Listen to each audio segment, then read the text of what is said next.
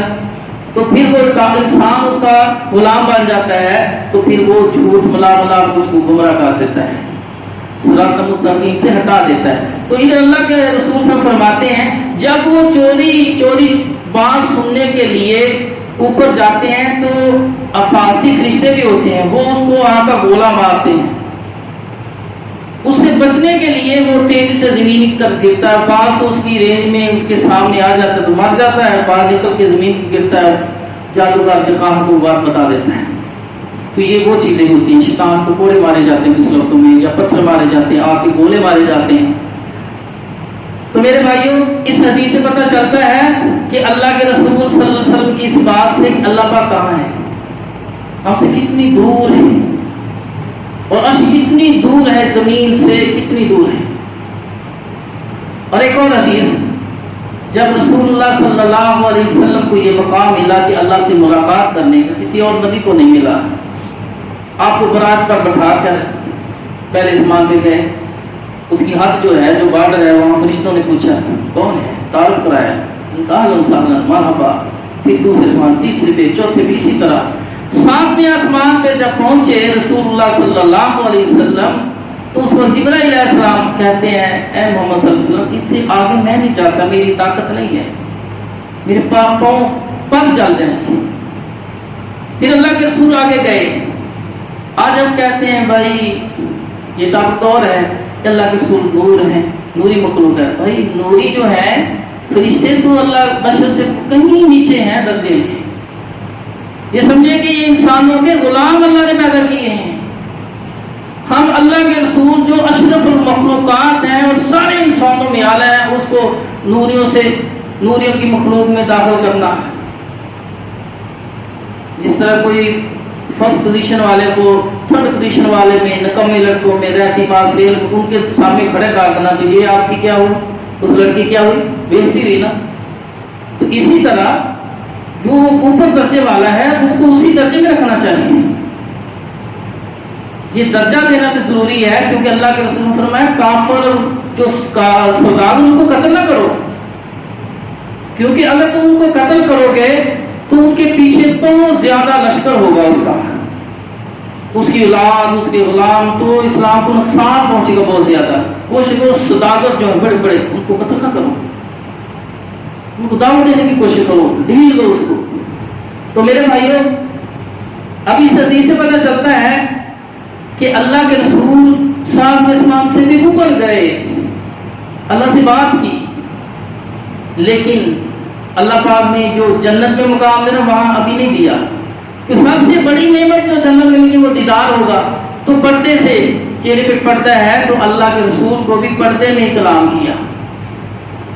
صحیح بخاری کے اندر ام عائشہ صدیقہ رضی اللہ تعالیٰ عنہ فرماتی ہیں یا رسول اللہ صلی اللہ علیہ وسلم آپ جنت میں اللہ پاک کے پاس آپ نے آسمان کے اوپر گئے، ملاقات ہوئی تو اللہ پاک کیسے تھے؟ رسول اللہ صلی اللہ علیہ وسلم نے فرمایا عائشہ ہوا نور، وہ تو نور ہے، میں اس کو کس طرح دیکھ سکتا ہوں؟ تو اللہ پاک نے اپنا وہ دیدار جو ڈائریکٹ کروانا ہے وہ نہیں کروایا بھی، یہ درجہ دے دیا سارے نبیوں سے زیادہ کہ ملاقات ہوئی، کوئی نبی ساتویں آسمان پر نہیں گیا۔ تو میرے بھائیو اس حدیث سے پتہ چلتا ہے کہ اللہ کے رسول ساتویں آسمان پر ہیں۔ اب صحیح مسلم کی حدیث بیان کرتا ہوں۔ معاویہ رضی اللہ تعالیٰ کی ایک لونڈی تھی، وہ بکریاں چرایا کرتی تھی۔ تو ایک دن وہ کہتا ہے معاویہ رضی اللہ تعالیٰ کہ میں اچانک گیا، دیکھا تو میری بکریوں میں سے ایک بکری بھیڑیا لے کے جا رہا ہے۔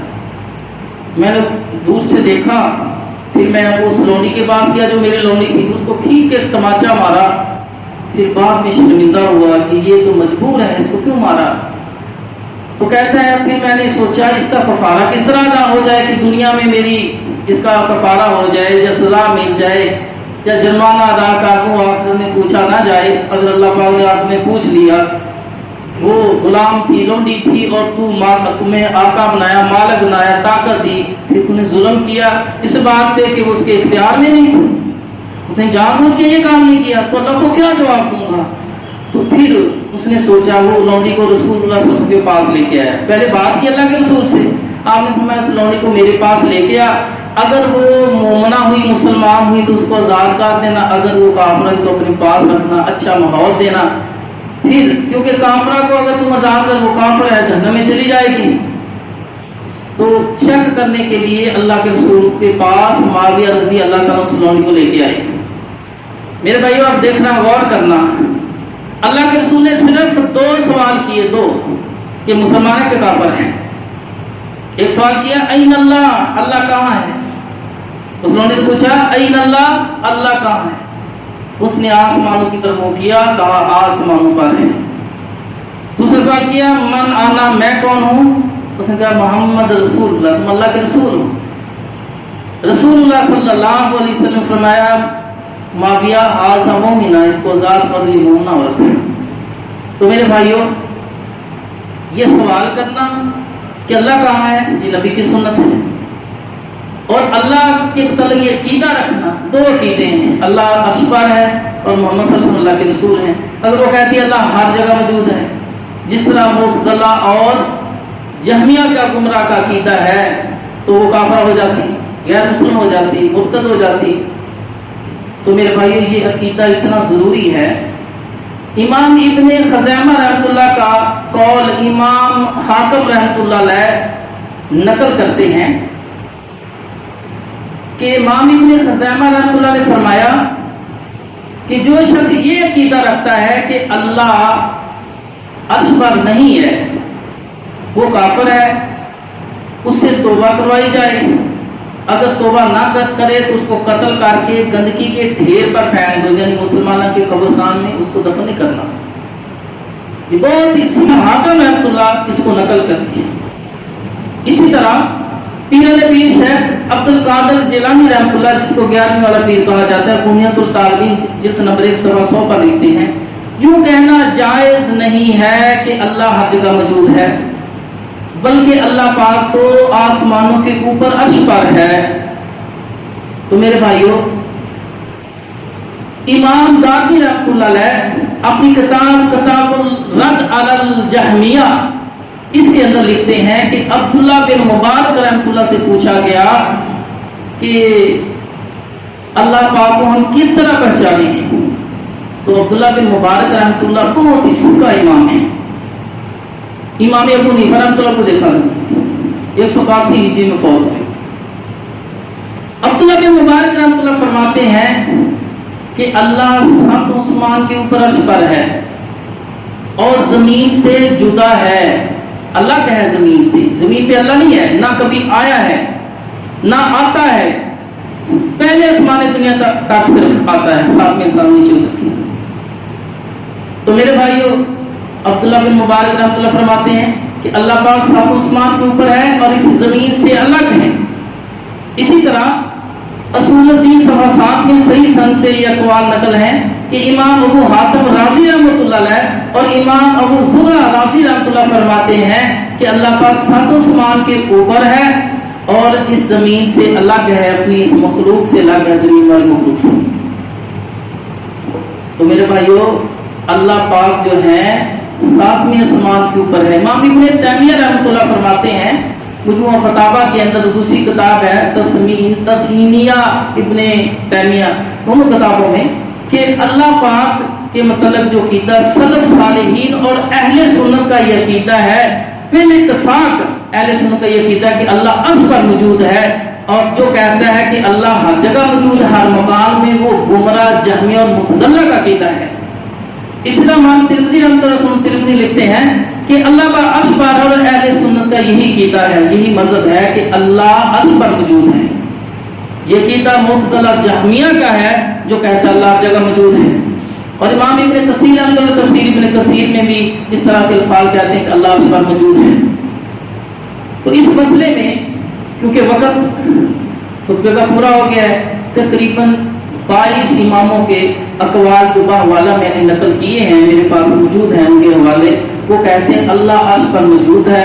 اہل سنت کا یہ عقیدہ ہے کہ اللہ ساتویں آسمان کے اوپر ہے۔ ہاں 3 تحریرات گزرتی ہے، پھر پہلے آسمان دنیا پر آتے ہیں، اور اس طرح اللہ پاک باتیں سے حدیث سے نزول کہتے ہیں۔ اور اس پر مفسرین نے اتنے مفسرین کا اتفاق ہے کہ اللہ اس پر موجود ہے، اور ہر جگہ کہنا یہ گمراہ لوگوں کا جہمیہ اور معتزلہ کا عقیدہ ہے۔ تو میرے بھائیو، عقیدہ بھی ضروری ہوتا ہے، کیونکہ یہ سوال اللہ کے رسول صلی اللہ علیہ وسلم نے کیا کہ اللہ کہاں ہے۔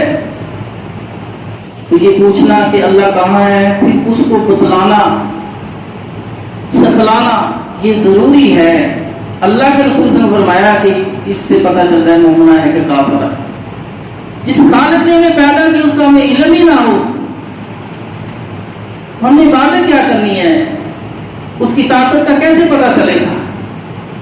اور تمام محدثین نے اس پہ اتفاق کیا ہے کہ جو آیات آتی ہیں میں شارق سے بھی قریب ہوں، 2 آدمی تیسرا میں اللہ وہاں موجود ہوں، ان احادیث کا مطلب یہ ہے کہ اللہ علم کے لحاظ سے، دیکھنے کے لحاظ سے، قدرت کے لحاظ سے، بادشاہ کے لحاظ سے اللہ ہر جگہ ہر بندے کے ساتھ ہے۔